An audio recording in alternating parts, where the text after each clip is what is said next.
আর কোনো টেস্ট বিদেশে পাঠাতে হবে না, চট্টগ্রামের চিকিৎসকদের সাথে মতবিনিময়ে ইসলামী ব্যাংক ফাউন্ডেশন। আসসালামু আলাইকুম, স্বাগত জানাচ্ছি রূপসী বাংলা টিভি সংবাদে। আমি রেজওয়ানা হোসেন সুমি। আর কোনো টেস্ট বিদেশে পাঠাতে হবে না, চট্টগ্রামের চিকিৎসকদের সাথে মতবিনিময়ে ইসলামী ব্যাংক ফাউন্ডেশন।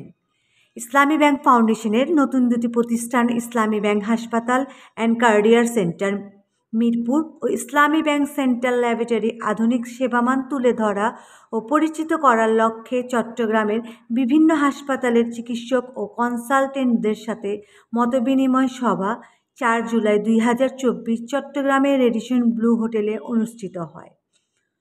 অনুষ্ঠানে প্রধান অতিথি হিসাবে উপস্থিত ছিলেন ইসলামী ব্যাংক ফাউন্ডেশনের চেয়ারম্যান প্রফেসর ডক্টর কাজী শহীদুল আলম।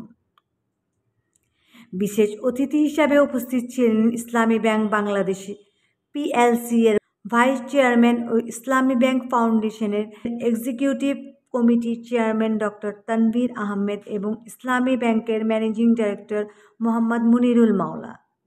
ইসলামী ব্যাংক ফাউন্ডেশনের নির্বাহী পরিচালক ভারপ্রাপ্ত মোহাম্মদ আলীর সভাপতিত্বে অনুষ্ঠানে স্বাগত বক্তব্য দেন ফাউন্ডেশনের জিএম ও head of operations wing Mohammad Abul Kalam. এছাড়া সভায় বিভিন্ন বিভাগের স্বনামধন্য চিকিৎসক ও বিশিষ্ট ব্যক্তিবর্গ উপস্থিত ছিলেন। প্রধান অতিথি প্রফেসর ডক্টর কাজী শহীদুল আলম বলেন, ইসলামী ব্যাংক সেন্ট্রাল ল্যাবরেটরি একটি অত্যাধুনিক ল্যাব যেখানে সকল ধরনের টেস্ট করা যাবে। ল্যাবটি এদেশের সকল চিকিৎসকদের জন্য রেফারেল ল্যাব হিসাবে কাজ করবে, যা এদেশের চিকিৎসা সেবায় একটি মাইল ফলক। এখন থেকে আর কোনো টেস্ট বিদেশে পাঠাতে হবে না। বিশেষ অতিথির বক্তব্যে ডক্টর তানভীর আহমেদ বলেন, ইসলামী ব্যাংক হাসপাতাল অ্যান্ড কার্ডিয়াক সেন্টার মিরপুর অত্যাধুনিক মেশিনারিজ, দক্ষ চিকিৎসক ও টেকনিশিয়ানের সমন্বয়ে গঠিত একটি হাসপাতাল যেখানে সাধারণ মানুষ স্বল্প মূল্যে উন্নত মানের কার্ডিয়াক ও জেনারেল চিকিৎসা সেবা গ্রহণ করতে পারবেন।